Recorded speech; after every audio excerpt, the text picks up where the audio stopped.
Fazer para mim, e eu quero colocar que isso, para mim, não é uma palestra, eu acho que é mais uma conversa entre eu e vocês, né, no sentido de colocar a experiência que eu tenho ao longo de 25 anos, estudando desde as técnicas bem tradicionais, como sorologia, inibição da hemaglutinação, fixação do complemento, e neutralização, onde eu tive grande oportunidade de trabalhar com pessoas renomadas e ter sido treinada, por exemplo, pelo Dr. Robert Schopp, que foi da Universidade de Yale, e foi meu mentorado na Universidade do Texas durante a primeira vez que eu fui nos Estados Unidos, ainda como recém-formado.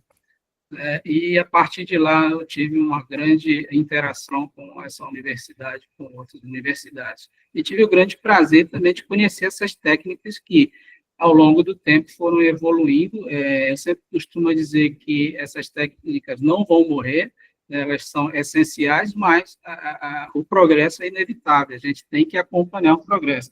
E a tecnologia ela vem se mostrando crescente e muito rápido, como um celular, que hoje a gente tem um tipo de celular, amanhã já é outro, com outra tecnologia, assim está sendo com a genômica e com esse termo de vigilância genômica. Então, antes de mais nada, é muito importante que a gente entenda que os vírus emergentes, eles estão, de fato, eles já existem. Esse termo emergente é porque ele aparece em função de fatores epidemiológicos e outros cofatores ambientais, macro e microambientais, favorecerem o aparecimento após uma adaptação prévia desse vírus. Então, o que eu acho interessante mostrar aqui nesse gráfico, nesse slide, justamente, aqui eu boto uma lupa, é que a grande maioria desses vírus, aqui, eles emergem nos trópicos, geralmente. Por quê? Porque os trópicos reúnem uma condição epidemiológica interessante para a manutenção desses vírus ao longo do tempo e para sua adaptação. Porque um vírus não aparece de uma hora para outra e nem emerge de uma hora para outra. Ele precisa de um tempo para se adaptar, né, e para também coexistir com os seus hospedeiros e gerar linhagens que podem, de fato, existir ao longo do tempo e resistir ao longo do tempo às pressões imunológicas. Na verdade, o vírus ele não quer destruir o seu hospedeiro, ele quer sobreviver. E, em função dessa necessidade de sobrevivência, ele escapa do sistema imune dos hospedeiros e por adaptação e pressão seletiva, ele acaba adaptando em determinadas populações e, ao longo desse processo, gerando problemas a nível de saúde pública. E aqui é só um exemplo, né, de vários vírus que que tem uma dispersão geográfica característica, já foi estudada, né? Por exemplo, o vírus da dengue, que é um flavivírus, todo mundo conhece, né? Os rabidovírus também. Aqui, no caso, o Xandipura tem uma localização geográfica bem restrita, isso em função das situações epidemiológicas que restringem esse vírus. Tá? Aqui, os flebovírus, no caso toscana, você vê que também é muito restrito aqui ao norte da África, mais ao norte da África, noroeste, né? E aqui ao sul do continente europeu, principalmente. Temos o Blue Tongue, que é um vírus da língua azul, amplamente distribuído, né, no continente, isso em função do seu vetor, né, são pulicóides. Você sabe que o pulicóides ele é amplamente distribuído, com alta densidade ao longo do mundo inteiro, e isso já mostra para a gente algo interessante, porque ele é uma espécie que também difunde um vírus que está em alta aqui no nosso país agora, que é o Oroposto. Por fim, é o único vírus de DNA, arbovírus de DNA, que é o African Swine Fever Virus, também com uma restrição geográfica a nível global. Bem, e aqui, falando aí do Oroposto, eu acho importante tocar no vírus, já foi conversado com vocês amplamente pelo colega da Fiocruz, na apresentação passada, mas eu acho importante a gente sempre ressaltar, porque os vírus emergentes, como eu disse, eles não aparecem de uma hora para outra. Eles vêm se adaptando. E esse vírus, o vírus Oropouche, ele é um vírus antigo, né? Ele é um vírus que já está há décadas circulando na nossa população, e é onde eu ressalto aqui a participação de dois pesquisadores aqui no Laboratório de Vírus de Belém, Dr. Robert Schupp, com 30 anos, e doutora Amélia Travassos, com 20 anos, realizando o teste de fixação do complemento em placa. Olha só o tamanho da placa que era naquela época, né? Então, esse slide aqui mostra muito bem a restrição geográfica do Oropouche na época, no início da história que foi contada do vírus Oropouche, muito na região norte do estado do Pará, né? E, em seguida, houve uma expansão nas décadas seguintes, em função da adaptação desse vírus, nas populações, tanto de hospedeiro quanto humano, já para outros estados, né? E, mais recentemente, com as epidemias recentes e adaptação desse vírus, que já foram conversadas, esse vírus se expandiu para zonas epidemiológicas que não eram prováveis, né? E, na verdade, se especulava e já se tinha evidências de que anticorpos inibidores da hemaglutinação, fixadores de complemento e neutralizantes já existiam fora da região amazônica. Tá? Então, de fato, esse vírus ele tinha, sim, potencial de expandir para fora da região amazônica. E é o que aconteceu de fora. Tá? Então, como é que esses vírus emergem? O vírus, de fato, eles se encontram adaptados dentro de um ecossistema. Esse ecossistema ele está em equilíbrio. Né? E, logicamente, que o homem, pela sua ação antrópica, né, começa, então, a destruir esse macroambiente, que também vai afetar em microambiente. E, logicamente, que essa mudança dentro do macroambiente pode promover a emergência de vírus. Né? Logicamente, com o deslocamento dos hospedeiros que estavam habitualmente bem equilibrados no sistema, vão se deslocando cada vez mais ao longo do tempo, buscando novos locais, e com isso também vão levando a gente. Você sabe que o vírus não anda sozinho, ou ele anda com seu hospedeiro, seja ele vertebrado ou invertebrado. Então, de fato, o homem interfere no meio ambiente, promove essas modificações e, em função dessas modificações micro e macroambientais, existe a possibilidade de emergência de vírus. Após a emergência é que a gente vai entender de verdade se essa adaptação é persistente ou não.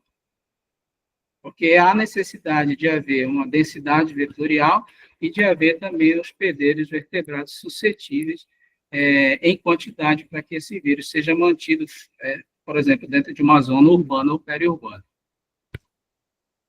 E é importante frisar a biodiversidade. Né? Existem diferentes biomas no Brasil. Né? Nós temos o bioma amazônico, Mata Atlântica, Pantanal, Cerrado, Pampa, Caatinga, onde cerca de 5.000 vertebrados, 50.000 espécies de plantas e cerca de 10 a 15 milhões de insetos coexistem nesses ambientes. Então, é uma grande biodiversidade. E aí a gente se pergunta, e os vírus, onde estão ali? Provavelmente, eles coexistem com essa imensa quantidade de diversidade. Aí aqui eu destaco o bioma amazônico, né? E também outro bioma muito importante é o bioma do Pantanal.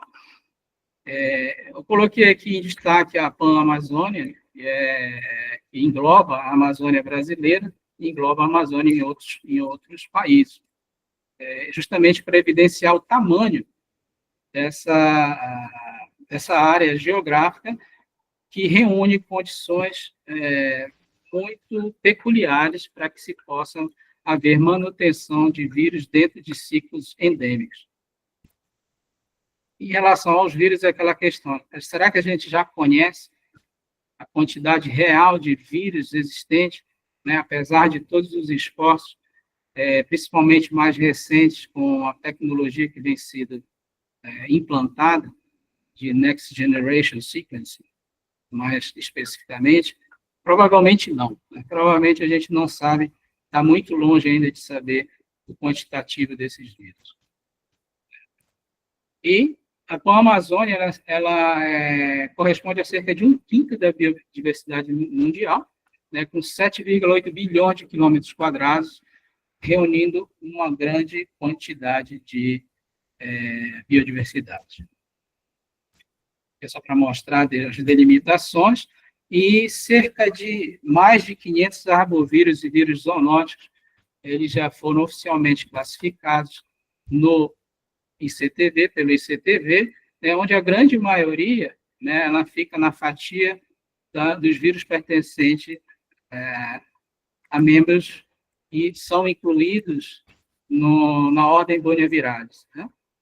Aí inclui várias outras famílias, onde o vírus uropost está incluído, vírus do grupo C, né, que são vírus trissegmentados, assim como o uropost, flavovírus também. Tucunduba é um vírus interessante da Amazônia, né, que também é associado a alguns casos, um caso, né, de encefalite. Takayama é um vírus também da Amazônia. Vários hantavírus são encontrados na Amazônia também e fora da Amazônia. E aqui eu dou ênfase a uma espécie que foi recentemente identificada no Mato Grosso, que é o Pulex boniavírus tipo 1. Eu vou falar um pouquinho dele mais na frente. Mas, logicamente, nós temos vírus da família Togaviridae e vírus da família Flaviviridae, que são de grande importância em saúde pública. No caso da família Togaviridae, nós temos o maiaro, chikungunya, São Luís, encefalite equina leste e oeste. E no caso dos flavivírus, o vírus dengue, altamente conhecido com seus 4 sorotipos, febre amarela, encefalite de São Luís, o Rocil, que é um vírus aí de São Paulo, né? Zika vírus e West Nile. E também, na Amazônia, nós temos aqui um vírus de nível 4, né, que é um arenavírus, o vírus sabiá. E ainda temos, de fato, muito que conhecer. De tudo isso que eu coloquei aqui para vocês, esse quantitativo de vírus, isso não chega a 1% do que se é conhecido. Estima-se que cerca de 99% dos vírus ainda estão por ser descritos. É uma quantidade muito grande do viroma que ainda está por ser descrito. Então, qual seria o papel desses vírus ao longo do tempo? Os vírus emergentes, eles têm um papel multidimensional, e são fundamentais para entender a dinâmica evolutiva desses patógenos, quanto ao risco de saúde pública e biodiversidade. Então, os vírus emergentes, eles exercem um grande papel. Eles são indicadores de processos de modificação no ambiente, a gente tem que pensar nesse aspecto, né? Eles são indicadores de processos seletivos, adaptativos, evolutivos, e também indicam mobilidade humana e vetorial. Como eu disse, o vírus ele não se locomove, não se move sozinho. Ele precisa de um sistema celular para poder se movimentar. Então, também indica-se capacidade de mobilidade humana e vetorial a partir de eventos que envolvem dispersão viral. E aí eu coloco aqui para vocês um slide que reflete muito bem isso. Hoje é muito fácil a gente viajar de um continente a outro. Em questão de horas, eu estou no continente asiático, posso estar no continente asiático, e 12 horas depois estar no continente americano. E, logicamente, isso facilita. Vocês podem ver, cada pontinho amarelo desse é um avião decolando e aterrissando. Então, isso é espantoso e, ao mesmo tempo, fantástico, porque o homem, a partir de um certo momento, ele conseguiu realmente fazer com que a sua mobilidade fosse amplo. Por um lado, isso é bom, por outro, existem consequências, e são esses aspectos que a gente vem também acoplando aos estudos epidemiológicos, utilizando mobilidade humana, tanto aérea, quanto terrestre e aquática, para associar aos fatores que podem ou não levar um vírus a se dispersar de uma área geográfica a outra.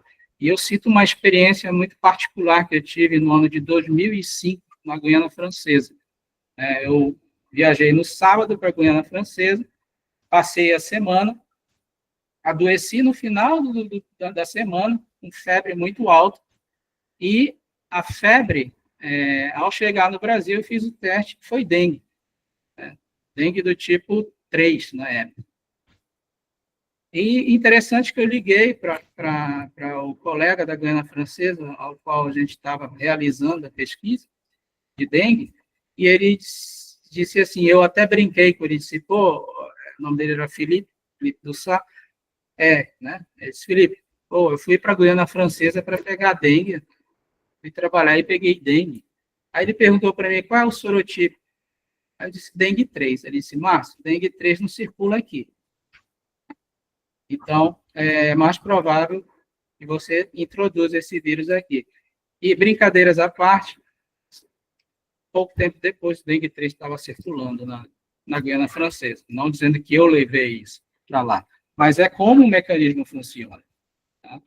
É um exemplo bem ilustrativo.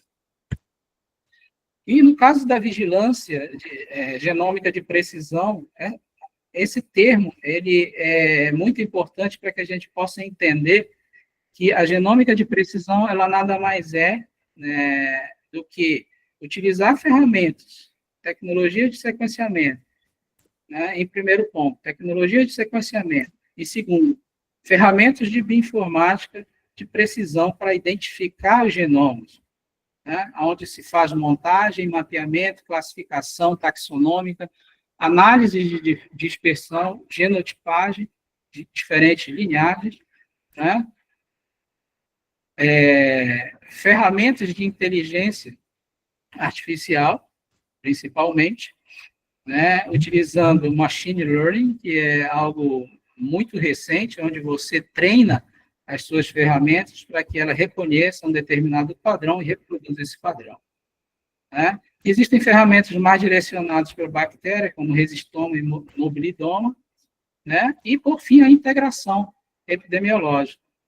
E essa integração é nada mais do que desenvolvimento de pipelines, que a gente vem fazendo isso aqui no Laboratório de Tecnologia Biomolecular, né, onde eu uso a inteligência artificial treinada, né, para automatizar a pipeline. Tá? Essa é a sigla, que está aí no meio. Então, pega-se todo esse aparato tecnológico, né, que antes vinha sendo utilizado de forma separada, com pipelines separados, e fazer um esforço para que isso seja reunido e facilitar a vida do pesquisador, no sentido de tentar identificar, classificar e gerar informações o mais rápido possível. Né? Então, esse aqui é o pipeline que a gente tem pronto. Infelizmente, ainda não está disponível, mas espero que consigamos disponibilizar o quanto antes.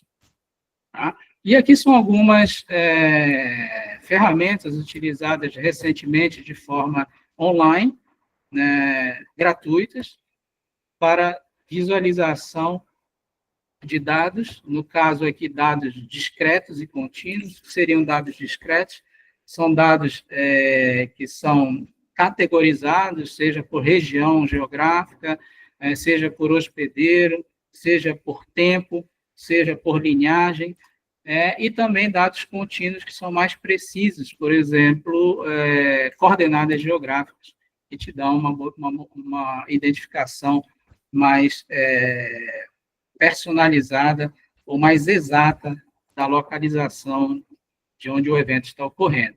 Então, é um software gratuito, interessante de se utilizar, vem sendo bastante requisitado para que os dados de sequenciamento sejam plotados em árvores filogenéticas e, ao mesmo tempo, essas amostras sejam identificadas geograficamente a nível global ou a nível local. Então, é bem interessante trabalhar com essas ferramentas para que se possa visualizar de forma efetiva a distribuição desses vírus. Volto a dizer, o MicroReact não faz dispersão, ele vai plotar os dados tanto numa árvore filogenética quanto no espaço geográfico, mas não faz plotagem temporal. Já o BIST é um pacote muito conhecido para quem trabalha com filogeografia, e ele é bem interessante porque ele trabalha tanto com dados discretizados ou discretos, quanto como com dados contínuos. Então, eu posso avaliar por regiões, mas eu também posso avaliar uma dispersão, aqui nesse caso já a dispersão, eu consigo avaliar ponto a ponto a nível geográfico, dando ainda uma certeza maior dessa dispersão, como nós podemos ver aqui nessa animação na China. A dispersão do vírus West Nile,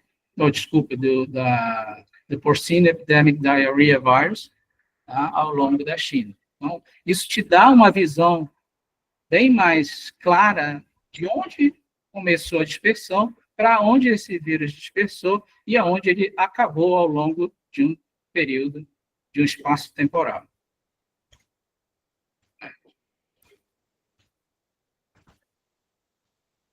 E uma outra ferramenta também que eu acho muito válida é o Evolabs, né? Ele veio evoluindo ao longo de 2, 3 anos, mas ele tem uma restrição, que ele só trabalha com traits contínuos, ou seja, com informações precisas a nível geográfico. E, geralmente, isso consome muita memória computacional. Tá? E você tem que ter dados epidemiológicos muito consistentes para isso, e grupos epidemiológicos também. Mas muito interessante, porque ele te dá de forma bem precisa a dispersão do vírus. Aí é o vírus West Nile, a dispersão do vírus West Nile.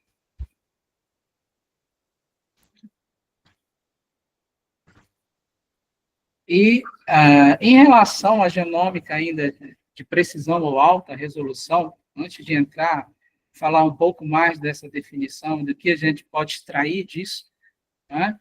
É importante mostrar que, ao longo do tempo, né, em várias décadas, a quantidade de genomas foram aumentando. E foi essa quantidade de genoma aumentada que começou realmente a chamar a atenção e proporcionar meios e ideias para que esses genomas fossem utilizados para várias funções. Então, nós tivemos um crescimento aí contínuo de genomas, né? Principalmente com o surgimento do Next Generation Sequencing, entre 2005 e 2010, que explodiu muito no Brasil, né? Eu pude acompanhar isso. Em seguida, nós tivemos um período pós-NGS, né? Também houve crescimento, logicamente, com a disponibilização de várias outras tecnologias, né? Em 2016, eu tive a oportunidade de trabalhar com a tecnologia de nanopore, né? Que na época não era muito acreditada. Tudo que é novo passa por um período de acreditação, isso é normal, mas hoje vem realmente contribuindo bastante, junto com outras tecnologias, como a de Illumina e do Ion Torrent, para a aquisição de genomas cada vez mais acurados. Isso é importante, ter genomas acurados em quantidade. Tá? E, durante a pandemia, foi que essas tecnologias realmente se consolidaram e mostraram a sua eficiência. E esse termo, vigilância genômica, que até então não era muito conhecido, foi se conhecer bastante esse termo, principalmente a partir da introdução do chikungunya e do Zika, né? Esse termo realmente ele veio fazer valer, porque vigiar de fato, você identificar vírus a tempo de você conseguir gerar informações para que esse vírus seja mitigado, né? Se não for feito isso, não é uma vigilância. É bem claro para mim isso. Vai ser realmente um estudo, e não deixa de ser importante, mas não vai gerar impacto para mitigação momentânea, que é o que a vigilância em tempo real vem fazendo agora. né? E o período pós-pandêmico também mostrou uma consistência do uso dessa tecnologia, e que cada vez vem crescendo, vem alcançando mais e mais grupos de pesquisas, vem convencendo de que é necessário que se mude a estratégia para que se tenha em tempo hábil informações importantes sobre os vírus que podem ou que já estão em emergência, ou em indicativo de emergência. Tá? Então, só resumindo, né, que é um uso, a genômica de alta resolução, ela é, de fato, o uso de tecnologias, né, e métodos avançados de sequenciamento, associados a pipelines de bioinformática para identificar, caracterizar, monitorar, identificar com muita sensibilidade e alta especificidade esses vírus. Uma outra coisa muito boa é que não necessita de cultivo. Ninguém vai abandonar o cultivo celular, mas se nós fizéssemos na ordem anterior, que seria cultivar vírus, para depois fazer sequenciamento ou testes mais específicos, para quem sabe como funciona o cultivo celular, sabe-se que demora dias, né? E dependendo do quantitativo de amostra, pode ser semanas ou até meses para se liberar um resultado. Então, nessa era de emergência constante de vírus que nós estamos enfrentando e de pandemias, de possibilidades de novos vírus emergirem, então, de fato, nós necessitamos implementar novas metodologias. Então, se inverte agora fazendo uma vigilância genômica e, logicamente, para estudos posteriores de vacina e estudos derivados que necessitem utilizar o vírus em si, faz-se, então, o cultivo, armazena-se a amostra e faz-se o cultivo celular para a recuperação desse vírus. Então, essa tecnologia de alta resolução, ela vai, de fato, ampliar os conhecimentos sobre os genomas. Ela vai gerar mais acurácia nessas informações e vai dar também suporte para descobrimento de produtos biotecnológicos, suporte para atualizações taxonômicas. Isso é muito importante.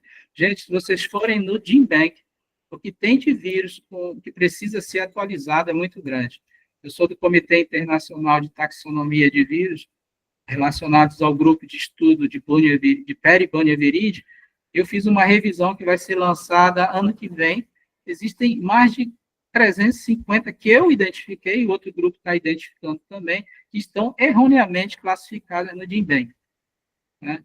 Então, a acurácia desses métodos treinados por machine learning para poder revisar um banco de dados que tem cerca de 9 bilhões de genomas, imagina se a gente não tivesse tecnologia. A gente nunca ia terminar essa revisão, nunca ia terminar. Mas é necessário, porque muitos bancos de dados de classificação dependem não só dos CTV, que tem um banco mais acurado, mas geralmente a gente acessa o GenBank. E se essas informações não estiverem curadas ou corrigidas, vocês podem desenvolver pipelines de detecção de certos genomas e na hora de fazer a avaliação, vocês vão ter uma avaliação errônea. Tá? Então, é importante ter isso em mente. Investimento em biotecnologia na área de bioinformática tem sido a quebra de um gargalo muito grande, que vai facilitar muito na área de genômica, na área de vigilância. Né? Não adianta gerar genoma se a gente não tem capacidade de analisar. Tá? Então, aqui eu friso alguns trabalhos, mas principalmente o de chikungunya. Por quê? Porque essa era, para mim, é que realmente despertou na minha cabeça a necessidade e a importância da vigilância genômica. Nesse tempo, eu vou dizer, isso aí foi vigilância. Em tempo, nós detectamos a presença de dois genótipos do vírus chikungunya, são duas introduções, um genótipo pelo norte do Brasil, no Amapá, foi o genótipo asiático, caribenho, e outro genótipo pela Bahia, Feira de Santana, o vírus chikungunya, o genótipo ECSA, East Central South East Asia, tá? E que após o estabelecimento desse vírus, ele praticamente tomou conta, né? Então, nós fizemos, utilizando dados epidemiológicos de mobilidade humana, fomos buscar dados de transporte aéreo para verificar com mais exatidão como esses vírus poderiam ser dispersos, associados a dados epidemiológicos demográficos, tanto humanos, por região, como também de densidade vetorial, no caso Aedes aegypti e Aedes albopictus. E aí nós cruzamos essas informações e tivemos esse mapa, tanto à esquerda quanto à direita, né, em azul e vermelho, para diferentes genótipos na época. E hoje o que a gente sabe, de fato, é que o vírus chikungunya SCSA é o que predomina no Brasil, né? E as adaptações que esse vírus obteve, infelizmente, aumentou a sua patogenicidade, provavelmente. Isso aí já é motivo de vários estudos por vários grupos no Brasil e fora do Brasil. E aqui são outros exemplos. Aqui eu marquei o Air Travel Associated with Intracontinental Spread of Dengue, porque esse foi um dos primeiros trabalhos que revelou, de fato, que mostrou no Brasil a influência do tráfego aéreo na dispersão de vírus. Tá? E aqui eu mostro também, após a introdução do vírus chikungunya no Brasil, um trabalho que nós fizemos de vigilância genômica no Ceará. Na época não era para chikungunya, era para o vírus West Nile, e nós detectamos de forma retrospectiva cerca de 60 amostras testadas. Nós tivemos um quantitativo muito grande de positivos para chikungunya, né? E identificamos que aquelas amostras oriundas de pessoas que vieram a óbito com problemas a nível de sistema nervoso foi causado pelo vírus chikungunya. Então, a partir daí, abriu-se um alerta de que o vírus chikungunya estava, sim, causando óbito e acessando o sistema nervoso central. E, no caso da vigilância sistemática, que se faz constantemente no Brasil, né, aqui é um modelo dessa vigilância, onde nós temos, em uma determinada área geográfica, nós temos determinados pontos que são estabelecidos como pontos de coleta, e essas coletas variam entre 15 a 30 dias por mês, né? Geralmente. Essas amostras são coletadas, são realizadas a retirada de órgãos desses animais sentinelas, geralmente eram utilizados camundongos e macacos, né? Ou então mosquitos em armadilhas, e realizado o isolamento viral e identificação por imunofluorescência direta ou indireta, geralmente indireta, e detecção de anticorpos também, fixação de complemento, inibição da hemaglutinação e, algumas vezes, lança-simão do ELISA.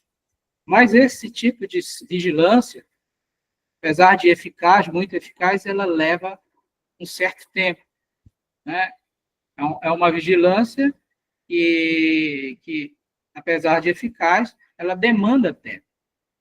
E é aquilo que a gente conversou ali no início.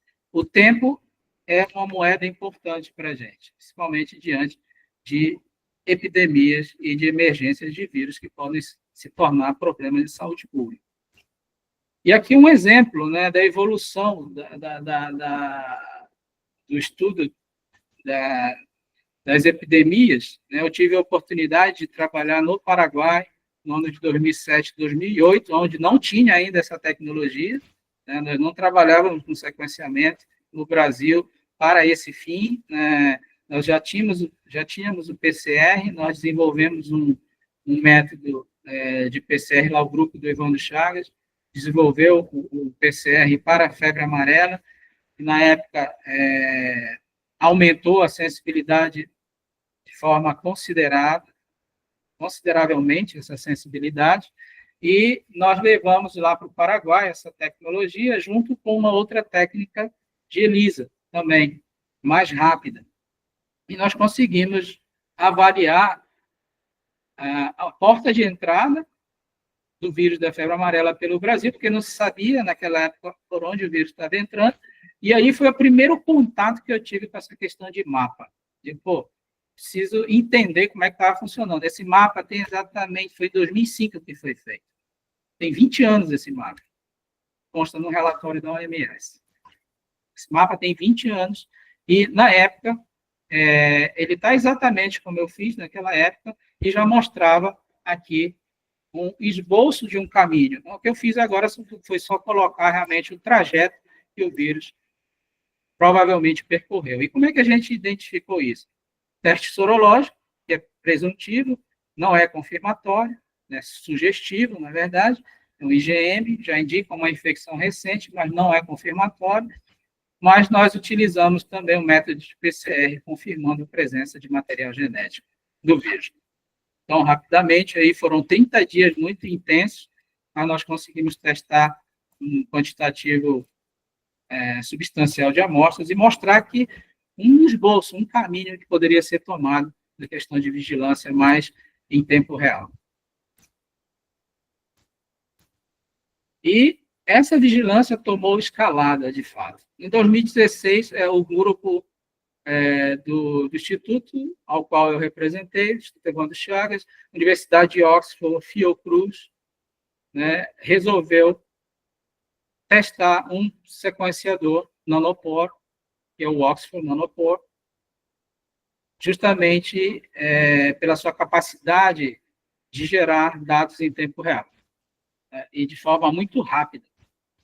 Então, esses dados, eles saíam do sequenciador e eram imediatamente processados. E nós criamos um programa chamado Zebra-1, que deu origem às primeiras sequências de vírus, do vírus Zika, na época, né? E esse programa foi tão satisfatório que foi aprovado um novo programa, Zebra-2, 2017 a 2018, e o Zebra-2 ele englobou outros vírus, né? Não só restrito a Zika, chikungunya e febre amarela também. Aí foi chamado um programa Ibra. Nesse programa, a Universidade de Oxford, comandada aí pelo pesquisador Nuno Faria, ganhou muito destaque fora do Brasil e dentro do Brasil também.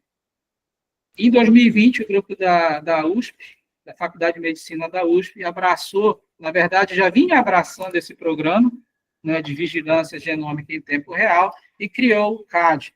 O CAD era um centro de desenvolvimento para diagnóstico de arbovírus a nível global e adotou o sequenciamento em tempo real como metodologia, utilizando o nanopore. E ao longo desse programa, ao longo de 5 anos praticamente, a tecnologia, junto com os pesquisadores que ali encabeçaram esse programa, foi também melhorando sensivelmente. Então, hoje, sem sombra de dúvida, eu posso afirmar categoricamente que uma sequência nanopore, ela tem uma qualidade equivalente a uma qualidade Illumina, né? Com tamanhos de genoma muito grandes. E pode ser utilizada em associação com outros tipos de sequenciadores, com certeza. E esse aqui era o nosso timeline para essa pesquisa. Foi muito intenso, como eu digo, foi um primeiro projeto, um projeto piloto, em que sequenciava-se em tempo real as amostras e se tinha noção, logo nas primeiras horas, que tipo de vírus estava circulando e qual linhagem estava circulando. Fantástico isso. E, a partir desse momento, várias outras publicações ocorreram, principalmente melhorando a tecnologia. Nós publicamos artigos no sentido de enfatizar o tempo real, o sequenciamento em tempo real móvel, né, para que se pudesse ter, logicamente, respostas mais eficazes em tempo real, a multiplexação do PCR para detecção de não só do vírus Zika, mas do genoma completo dele e também de outros arbovírus, né, e também a detecção do vírus Zika na sua própria origem. Isso vem sendo utilizado para outros projetos mais recentes. E aí, qual seria, de fato, a importância para esses, de conhecer esses agentes virais, né? A parte do que eu coloquei de forma visual, desde você ter aqui suas amostras estocadas, sejam elas retrospectivas ou prospectivas, no sentido de você ir a campo, coletar as amostras e trazer para o seu freezer, você vai ter possibilidade de identificar, dentre o grande número de amostras, diversidade dessas amostras, você vai poder utilizar diferentes tecnologias para conhecer aquilo que você não conhece. É muito importante você, na minha opinião, você entender a biodiversidade, né? Para que você consiga ver lá na frente similaridades com alguns genomas. E utilizar esses genomas para desenvolvimento, por exemplo, de novas tecnologias, como biosensores e microchips. Então, conhecer esse desconhecido é importante para que a gente possa estabelecer uma vigilância mais eficaz, né, de doenças causadas por vírus emergentes. Então, essa detecção precoce de vírus é muito importante. É importante para o mapeamento da biodiversidade viral, identificar o vírus conhecidos e desconhecidos em diferentes ecossistemas, é importante para que a gente tenha a base para que se possa combater esse inimigo. Tá? E é importante também entender a ecologia e a evolução, né? Isso gera uma compreensão das interações. Você tendo genomas mais acurados, você vai não só entender a sequência de bases desse genoma, você vai compreender também como é que esses genomas interagem com os vírus hospedeiros, tá? E como é que são esses processos evolutivos, se eles sofrem mutação ao longo do tempo, se eles sofrem recombinação, se eles sofrem rearranjo. Então, tudo isso, com uma genômica de precisão, ela é muito mais fácil de ser executada. O apoio à saúde pública é algo importantíssimo. O sequenciamento de alta resolução, de alta capacidade, ela gera subsídio para diagnósticos mais acurados, vacinas, estratégias de controle baseadas em evidências locais e globais. E, logicamente, uma avaliação de risco numa área de impacto, onde esse monitoramento de regiões, principalmente regiões que são com alta atividade antrópica, associadas a desmatamento, urbanização, e que geram uma aproximação do humano às espécies animais que coexistem naquele ambiente, ou naquele periambiente, é importante para que a gente possa monitorar possível movimentos de spillover, ou seja, de salto evolutivo de um hospedeiro para outro. Logicamente, o potencial biológica, descoberta de novos vírus com aplicações terapêuticas ou industriais. Aqui eu ressalto vírus inseto específicos, um vírus chamado Eliat, que é um vírus da família Togaviridae, né, muito utilizada no momento para a produção da vacina do chikungunya, por ser um alfavírus e ter compatibilidade com esse vírus. Logicamente, estabelecer bases para vigilância genômica, né, direcionando programas de monitoramento molecular e também de análise metagenômica, justamente para descobrir o potencial de viromas de uma determinada região e a capacidade ou a potencial capacidade de dispersão desses vírus, caso eles sejam identificados.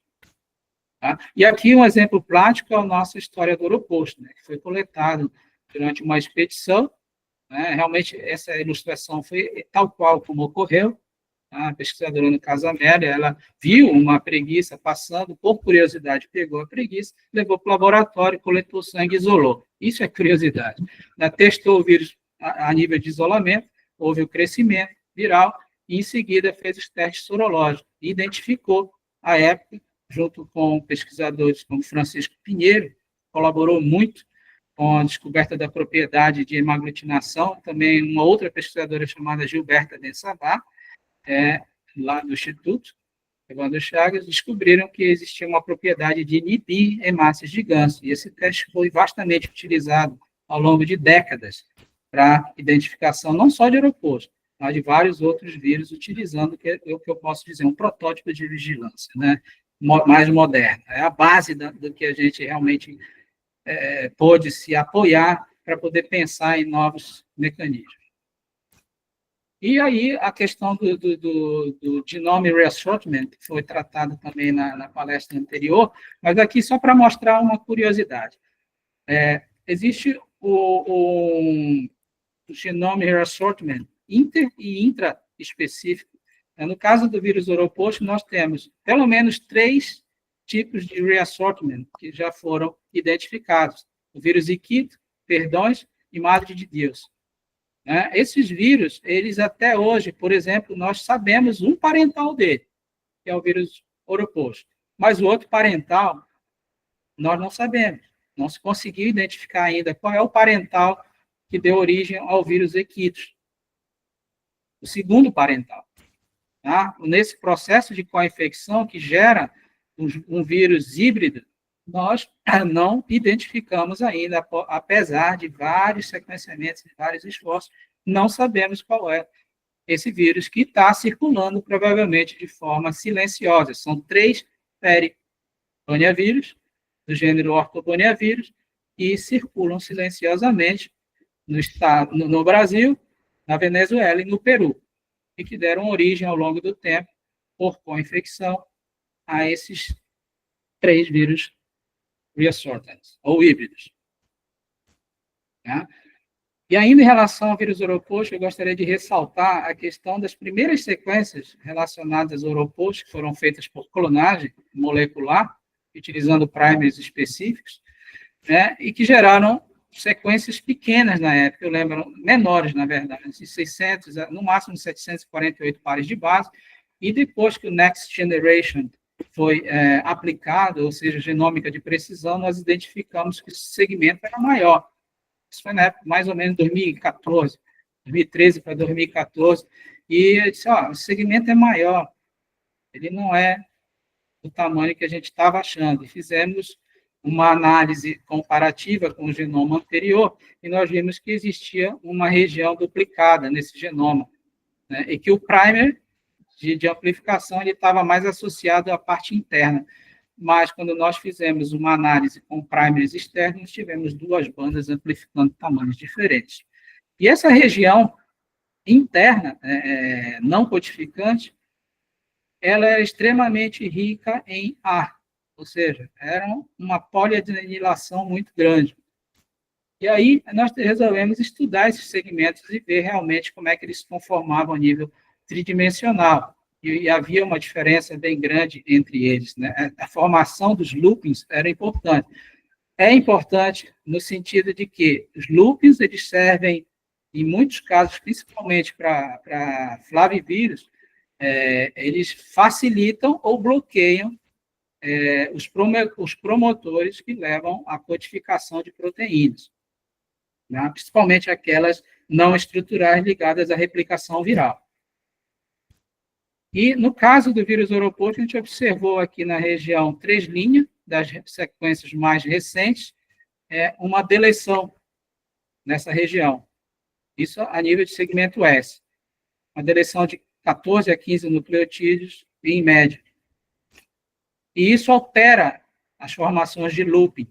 Logicamente, não existe ainda um estudo profundo no sentido de avaliar se essa estrutura está modificando a capacidade replicativa. Mas o que se notou? É que houve uma alteração na estrutura do segmento S, a nível de região não traduzida, 3', e que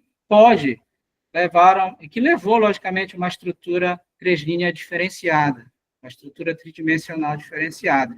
Isso pode levar a um maior ou menor potencial replicativo, taxa de replicação, ou uma maior ou menor controle. Se a gente levar isso em consideração, nós podemos ter mais ou menos liberação de proteína de nucleocapsídeo. Aqui a gente vê no esquema, que a proteína de nucleocapsídeo está ligada a todos os segmentos, tá? De RNA. Então, se eu tiver mais proteína de nucleocapsídeo, eu tenho mais vírus em teoria, tá? E aí, um estudo mais recente, com um grupo também de Oxford, com Bernardo Gutierrez, que sequenciou o vírus Oropouche no Equador, já observou a presença de sítios de glicosilação, esses que estão aqui em vermelho, potenciais sítios de glicosilação, né, e marcou 2 sítios de glicosilação a nível do domínio da head, da cabeça, e do STIM, né, da proteína da proteína GC, e está ligada, na verdade, à capacidade do vírus se ligar à célula do hospedeiro, e essas regiões de glicosilação, elas sofrem muita pressão imunológica. O que foi interessante é que se descobriu sítios diferentes de glicosilação para diferentes clades do vírus Oropouche. E, coincidente ou não, o vírus Oropouche atual se encontra nessa clade aqui em azul. Né? Então, os sítios de glicosilação, eles são importantes a nível estrutural e funcional, exercem um papel adaptativo ao hospedeiro, né, em relação a escape imunológico, e sofrem pressões evolutivas positivas. No caso de pressões positivas, favorecem ao fitness do vírus, ou seja, o estabelecimento do vírus em uma população. E, geralmente, os vírus emergentes, aqueles que conseguem escapar, eles têm um grande número, ou são fortemente glicosilados em determinados sítios.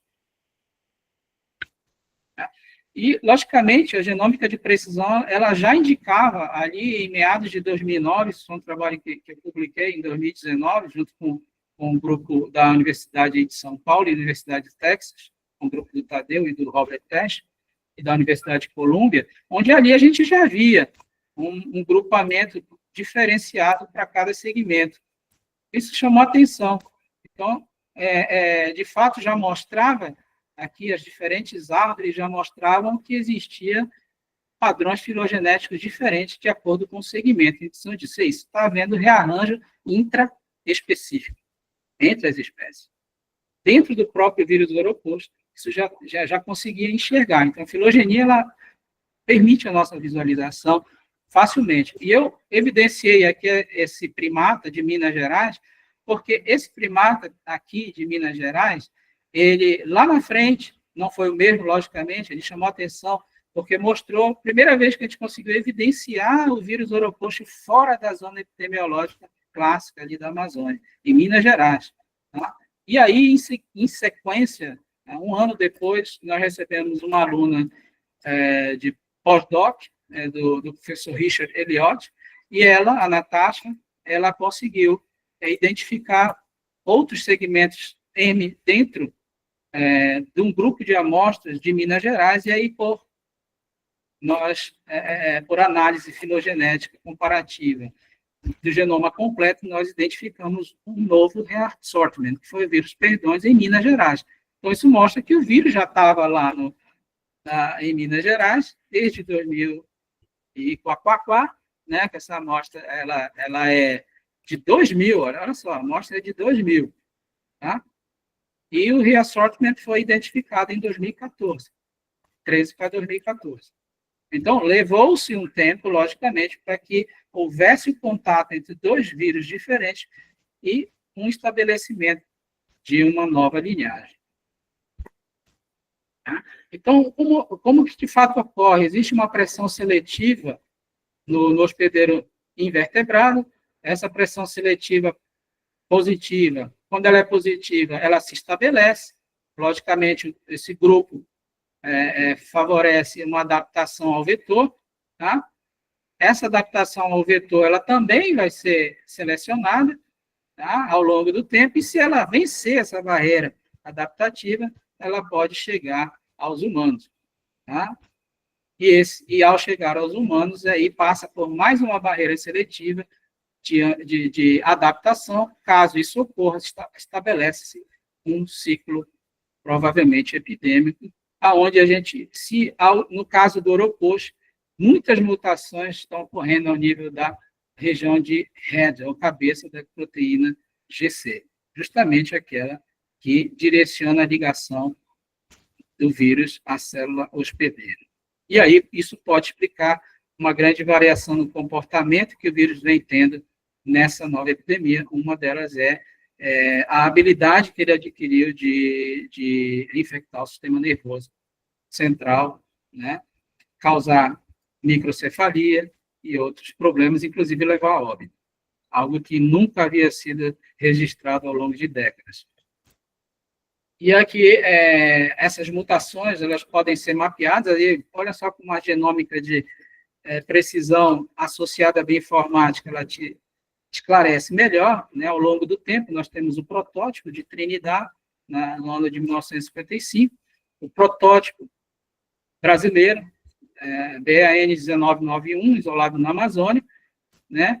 O protótipo isolado em Belém, em 2008, já com aspecto neurológico, e as subclades, evidenciando aqui a amostra de Cuba, né?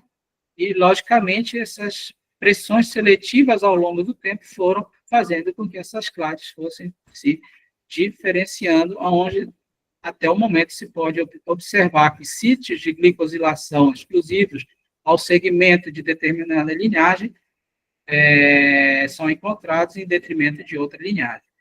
Volto a dizer que a amostra de Europos que está causando epidemias no momento, ela está nessa classe com o sítio de glicosilação NNTD. Okay? E aí eu falo aqui de um ortoflavivírus Ilhéu, é o ortoflavivírus ilhéucense, foi isolado em Ilhéus, na Bahia, em 1944, né, de Psorópolis. Foi isolado inicialmente de Culex e diferentes outros artrópodes, mas principalmente Culex, Coquilitidia, Hemagogos, o Aedes, também é chamado de Euclerotatus, Sabetes e de outros culicídeos, estabelecendo um ciclo evolutivo entre mosquitos e humanos e mosquitos e pássaros, principalmente. Mas uma grande quantidade de anticorpos tem sido detectados em diferentes espécies de animais.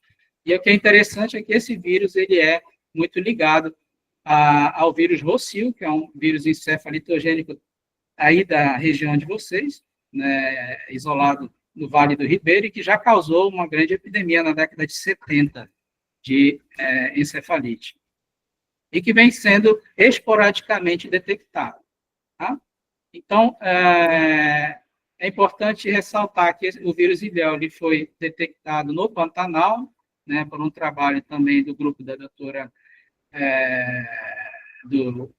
da Rita Nogueira, né, da Fiocruz, né, que esse vírus mostrou um aparecimento aí esporádico, e, recentemente, o grupo da doutora Renata, da Universidade Federal do Mato Grosso, na qual eu tive oportunidade também de participar, fez aí uma vasta reviravolta nas suas amostras, e tanto prospectivamente quanto retrospectivamente, e conseguiu-se detectar diferentes quantidades de vírus, e aqui eu ressalto os flavivírus em sapos e flavivírus em humanos. Eles chamam a atenção, qual é esse flavivírus?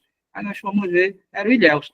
É um Ilhéus relativamente diferente, nós fizemos uma filogenia a nível da proteína de envelope, e nós identificamos que fazia parte de um vírus ainda não grupado, um pouco distanciado da amostra original que já havia sido detectada. Então, o vírus está aí, ele está gradativamente aparecendo, já está aí no Mato Grosso, né, já apareceu um pouquinho diferente do que ele era, então eu acho que é um vírus que a gente precisa olhar ele com mais, com olhos de investigação, monitorando, assim como o próprio Rossio. Tá? E aí, para finalizar, eu queria falar da genômica de alta resolução para biotecnologia, não sei se eu ainda tenho tempo para isso, é muita informação, mas eu gostaria de falar rapidamente sobre essa genômica de alta resolução para a biotecnologia, onde esse vírus, Culexibania vírus, ele possui um genoma atípico, geralmente, os boniaviralis são vírus com genoma trissegmentado, e esse boniaviralis, ele é um genoma único, apenas um único segmento, possuindo as 3 proteínas organizadas. Então, isso, nitidamente, é uma evolução viral. Né? Então, baseado nessa investigação feita no grupo, com o grupo da doutora Renata, foi-se encontrada no Mato Grosso uma cepa do vírus Pulex goniavírus 1, né? Que foi muito associado com essa amostra da Flórida, e relacionados pelo segmento L aos fenoivirídeos, que agrupam os flavovírus. Então, isso começou a chamar nossa atenção, e por ferramentas de bioinformática, que isso nos poupa tempo, né, de predição de genoma, predição de estrutura, nós chegamos ao desenho inicial de um protótipo de estrutura, aonde o Bunявiralis ele tem uma importância nesse sentido, porque ele é um vírus específico de insetos, aparentemente não apresenta replicação em células de vertebrado, possui todas as CDS para os genes dos diferentes genes de nucleoproteína, GN e proteína L, em um único segmento, né? Provavelmente existe a GC, mas a gente precisa validar melhor o nosso pipeline para encontrar com mais exatidão a posição da GC. Ela existe, claro, tá? E essa similaridade com o vírus da família Fenoiviride, do gênero Flavovírus, nos levou a montar uma estratégia in vitro ainda, e in sílico, na verdade, para desenvolver uma possível e potencial plataforma para desenvolvimento de vacinas direcionadas a flavovírus, onde nós não vamos remover um segmento inteiro, na verdade, é acoplar na plataforma. Por que não se pode fazer isso? Porque não existe compatibilidade do genoma. Um genoma trissegmentado não tem compatibilidade com o genoma que não é segmentado. Mas a gente pode pegar por engenharia genética, de clivagem, e a gente utiliza, na verdade, essa engenharia para recortar parte do genoma e acoplar na plataforma. Apenas segmentos, exatamente aquele segmento que gera indução da resposta imune, sem alterar a capacidade de infecção do vírus. Que é importante que a gente mantenha apenas a restrição de infecção desse vírus em células de insetos, para que ele jamais possa infectar a célula de humano, apenas induzir a resposta imunológica. E aí a gente consegue, de fato, visualizar com o pipeline que nós desenvolvemos, automático, as enzimas de restrição, justamente para poder desenvolver a genética reversa de clivagem e remontagem desse genoma híbrido a nível das regiões exatas que nós desejamos. E aí, no futuro, provavelmente, testar in vivo.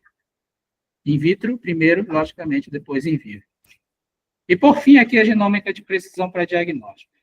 Tudo isso que eu falei para vocês também tem uma importância muito grande para o diagnóstico. Sem genomas acurados, muitos diagnósticos foram frustrados. Então, o grupo da universidade na Alemanha, liderados pelo Dr. Manfred Weidmann, que eu também trabalhei com ele, tive a felicidade de trabalhar com ele no ano de 2004 e 2005, e recentemente a gente entrou em contato, justamente para estabelecer esse tipo de trabalho, que é estabelecer um tipo de diagnóstico para campo, que vocês podem ver que isso aqui é um equipamento portátil também, que utiliza um PCR isotérmico, a tecnologia de PCR isotérmico. É um laboratório que a gente chamou Sweet Case Lab, é móvel, a gente pode levar para qualquer lugar, e existe também, se quiser, uma cabine de nível 3 acoplada a ele, para campo. Tá? Quais são as vantagens dele? Que ele é fácil de manipular, fácil de reproduzir. O diagnóstico é feito em 15, até 15 minutos ou menos, eu já testei, tá? Já vi isso. Tá? Ele é altamente específico e sensível, é altamente recomendável para trabalho de campo. Né? Aí ninguém vai fazer frente ao sequenciamento, mas, de fato, ele se torna muito mais barato para o campo e para respostas direcionadas. E quais seriam as limitações? Não é muito fácil para multiplexar, então, geralmente, cada vírus possui as suas reações, tá? Mas, por ser muito rápido, pode-se fazer várias reações ao mesmo dia. Só é utilizado para patógenos que se conhecem. Essa é uma limitação.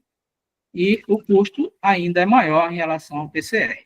Tá? Mas, como toda tecnologia que está começando, a tendência é começar cara e baixar, eu aposto que daqui a algum tempo isso vai estar muito barato. Tá? Então, já existem protocolos para diferentes vírus, como o dengue, febre amarela, West Nile, chikungunya, SARS, e em preparação está sendo feito o Maiaro, Rocio, Ilhéus, Uropost e St. Louis encefalitis. E você pode preparar para qualquer vírus que você desejar. E aqui, para reflexão, é uma frase do Dr. Robert Schopp, em 1998. Eu tenho essa frase anotada, eu tive a oportunidade de conviver com ele, e ele sempre falava para mim que era necessário que a gente identificasse e entendesse o nosso inimigo sempre à frente. Isso seria o sucesso de uma real vigilância. Eu queria agradecer, e desculpe pelo tempo, eu passei com certeza, mas eu me vi, não obrigado, mas eu me senti entusiasmado a falar sobre todos os aspectos. Muito obrigado. Imagina, a gente que agradece, sem problemas passar um pouquinho do tempo. Pessoal, a gente tem um tempinho para uma ou duas perguntas. Eu vou liberar aqui o microfone e o vídeo. Se alguém quiser fazer alguma pergunta, pode levantar a mão e pode fazer pergunta. Já está liberado. Enquanto isso, tem uma pergunta no chat aqui do Carlos. Ele agradeceu a palestra e ele perguntou: quando vemos deleções ou inserções em um genoma viral, como redeterminar como os genes serão? Por exemplo, se houver uma deleção no genoma de um vírus, como saber onde cada gene acabaria e o outro iniciaria? Como fazer essa curadoria gênica de forma computacional? Ok. Boa pergunta. Isso é algo que realmente ocorre muito quando a gente está avaliando genomas chamados scaffolds. Né? Esses scaffolds são genomas que saem diretamente do sequenciador e são colocados no nosso pipeline de análise. E uma vez que uma deleção pode mudar o frame de leitura, ela pode truncar a proteína. E uma vez que ela trunca, o primeiro momento que você identifica truncou a proteína, né? Você já verifica a suspeita de que essa sequência não está correta. Então, essa deleção vai causar ou extensão ou truncagem dessa proteína. E aí, como é que a gente resolve isso? A maneira é buscar proteínas homólogas, né, a nível computacional, e essas proteínas homólogas vão dar um parâmetro para que você restabeleça essas deleções quando você olha o cromatograma. Lembra que o sequenciamento genômico feito por NGS não gera uma sequência só, gera milhares de sequências dependendo da profundidade. E o que o sequenciador faz? Ele vai colocar ali a sequência, o nucleotídeo que está mais expresso naquele momento, certo? E uma vez que ele está mais expresso, ele pode ser certo ou errado. Em teoria, deveria ser certo. Mas se naquele ponto eu tenho uma quantidade muito próxima de nucleotídeos em relação ao número de sequências, por exemplo, naquele ponto eu tenho 20 sequências geradas, e eu tenho 11 adeninas e 9 timinas, ele vai escolher a adenina, certo? E aí você vai por curadoria manual, onde tem a truncagem da proteína, restabelecer, porque geralmente a timina pode ter sido ignorada pela quantidade naquele momento. E aí você vai, realmente, é uma curadoria manual, e que a gente está fazendo pipelines para evitar essa curadoria, porque isso demora demais. Demora muito você, dependendo do tamanho do genoma, você olhar ponto por ponto, né? O que a gente tem diminuído agora é realizar por probabilidade, aonde existe truncagem de proteína em relação a uma proteína homóloga, a gente identifica essas regiões onde existe uma paridade de nucleotídeos bem próxima, e aí a gente pede para o computador substituir automaticamente. 90%, 80%, 90% dos casos têm sido resolvidos dessa forma, rapidamente. Mas o restante ainda vai exigir que a gente faça a curadoria visual. Perfeito. Professor Zé Luiz, pode fazer a pergunta. Está sem o áudio. Oi, gente, desculpa. Pronto. Márcio, primeiro prazer aí conhecê-lo, foi ótima palestra, foi uma honra aqui poder assistir. E parabéns para o Danilo também por organizar essa sessão de palestras em virologia, que acho que tem sido super enriquecedora. Eu não tenho conseguido assistir todas ao vivo, mas eu tenho procurado assistir, mesmo que de forma remota, depois no YouTube, e acho que são ótimas palestras. Márcio, eu tenho, na verdade, duas perguntas, querido. Sim. Vou começar pela primeira. E aqui é uma dificuldade que eu tenho, e eu acho que deve ser uma coisa até, talvez, compartilhada aí por parte dos alunos, essa dificuldade de entender qual critério que é usado para a gente classificar a espécie dentro de Búnia. Porque, por exemplo, a gente vê, você mostrou muito, acho que, né, muito bem detalhada essa coisa dos reassortments que a gente tem ao longo da evolução dos Oropoches-like, né? E até que ponto? E aí você vê que, por exemplo, tem Oropoche, descobriu um outro, recebe o nome de Perdões. Tem o Madre de Deus, mas se você vai olhar em termos de homologia, aparentemente é tudo a mesma espécie. É isso que eu tenho dificuldade de entender, sabe? É a mesma espécie ou não? São espécies diferentes? Quais são os critérios que a gente pode utilizar para identificar essas diferentes espécies dentro desse grupo, sabe? Essa é a sua primeira pergunta, né? Bem, José, isso é um problema enorme dentro do próprio ICTV. Eu faço parte do comitê que avalia isso. Inclusive, a sua pergunta, o seu exame em relação aos reassortment vem criando uma... eu vejo isso, na verdade, como uma grande dor de cabeça que a gente tem que resolver ainda. Tá? Até porque, se você observar os segmentos dos reassortments, vamos lá, o caso do Perdões, o S e o L praticamente são do Oropoche, muito igual, mas o M é completamente diferente, é outro vírus. Se você levar em consideração o genoma completo, esse genoma é cerca de 60% diferente do genoma completo do Oropoche. Tá? Então, o que a classificação hoje, o critério de classificação, estabelece? Primeiro, estabelece um segmento somente, que é o segmento L. Tá? Então, nesse caso, a resolução cai muito, porque eu posso pegar um reassortment e dizer pelo L que é o Oropoche. E não é. Pode não ser Oropoche. Então, qual é a proposta? É que isso vai ser revisado, provavelmente para 2026, onde, com a genômica de precisão, a quantidade de genomas completos já são substanciais, não há mais por que a gente ficar restrito ao segmento L. Tá? Podemos ficar restritos a tamanhos de segmentos. Tá? Mas, obrigatoriamente, que se tenha três fragmentos desse genoma, tá? em áreas que tenham sinais filogenéticos que diferenciem esse vírus de outros vírus de espécies diferentes. Para mim, José, o Perdões, ele não é um vírus da mesma espécie do Oropoche. Tá. Ele não é. Ele está sendo classificado porque a classificação olha para o genoma completo. Mas isso é uma discussão muito grande dentro do ICTV.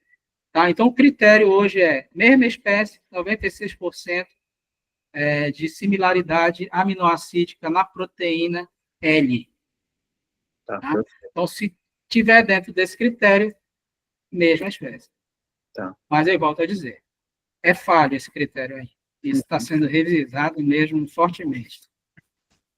Muito bom. E aí você disse que tinha uma segunda pergunta. Tem. Eu vi que apareceu mais uma pergunta online, por escrita. Não sei se você quer fazer a por escrita primeiro, ou se eu posso emendar depois responde a outra, Danilo. O que você prefere? Pode fazer a sua já. Pode fazer?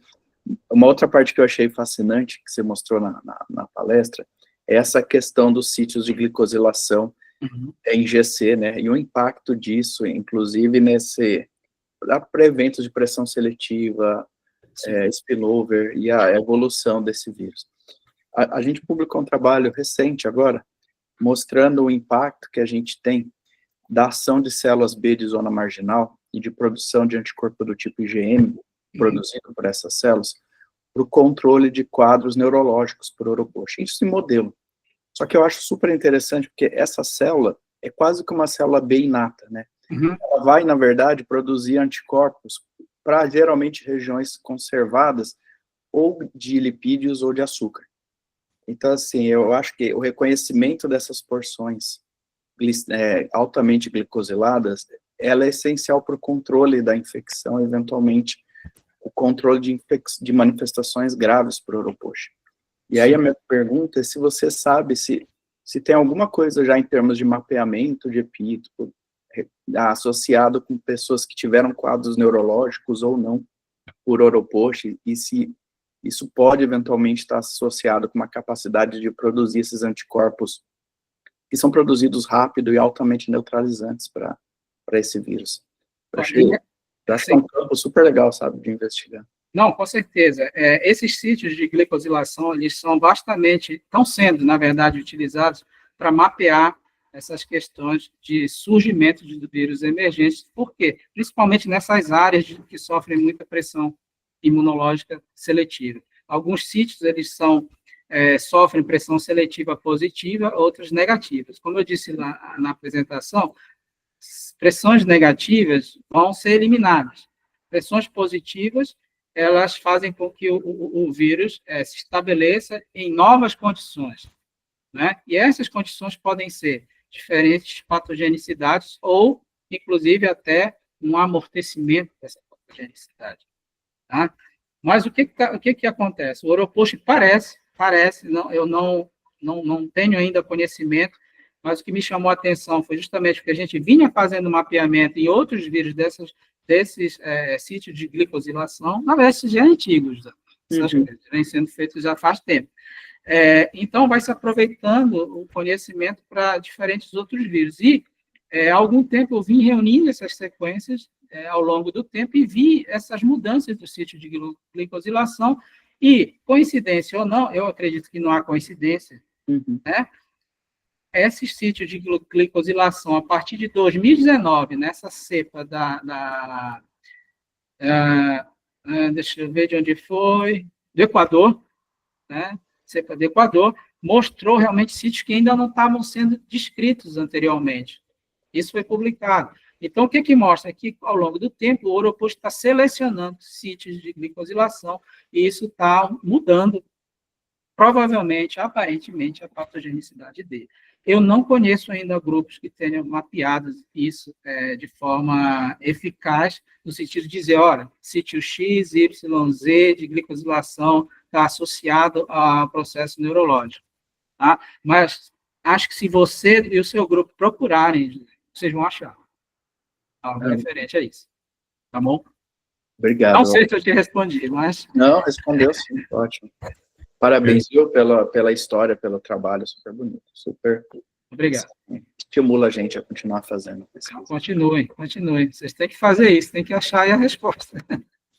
Perfeito. Vou fazer essa última pergunta aqui, professor Márcio, só para a gente não atrasar muito o pessoal. O Wesley perguntou, ele é de Ilhéus, da Bahia, e ele achou muito interessante a parte que você falou do vírus Ilhéus.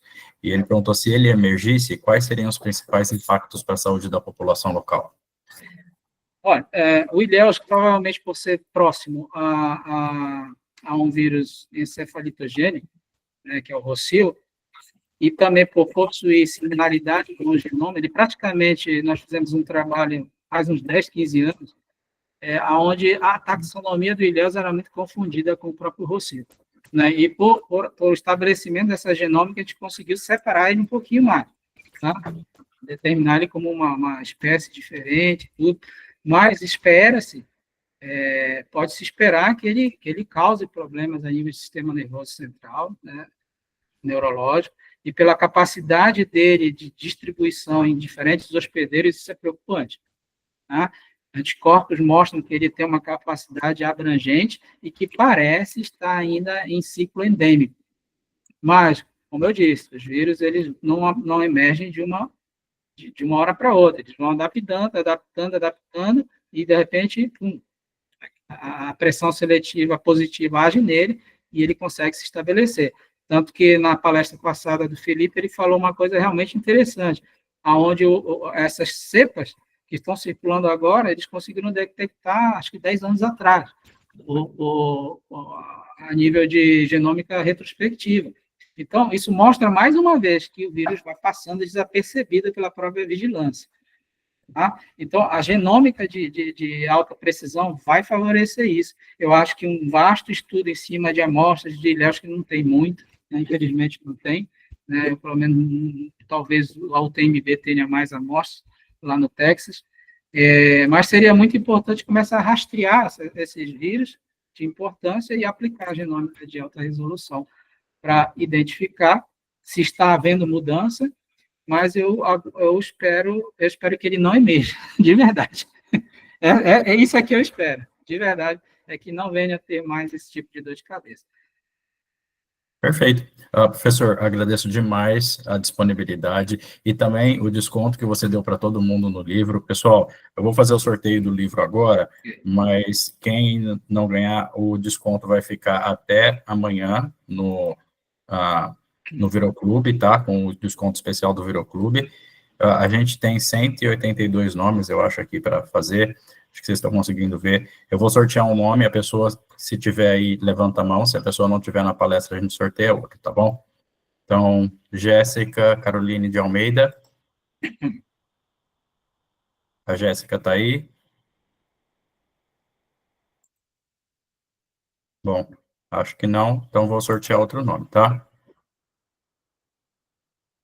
O Rafael Lucas dos Santos Casarotti. Rafael está aí, está online.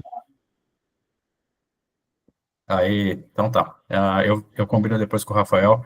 Eu envio para você, Rafael, o livro, e aí a gente vai conversando. Professor, muito obrigado. Professor Zé Luiz também, muito obrigado pela participação. E, pessoal, até semana que vem no Viroclube, tá bom? Um abraço para todos. Grande abraço aí para todos. Satisfação.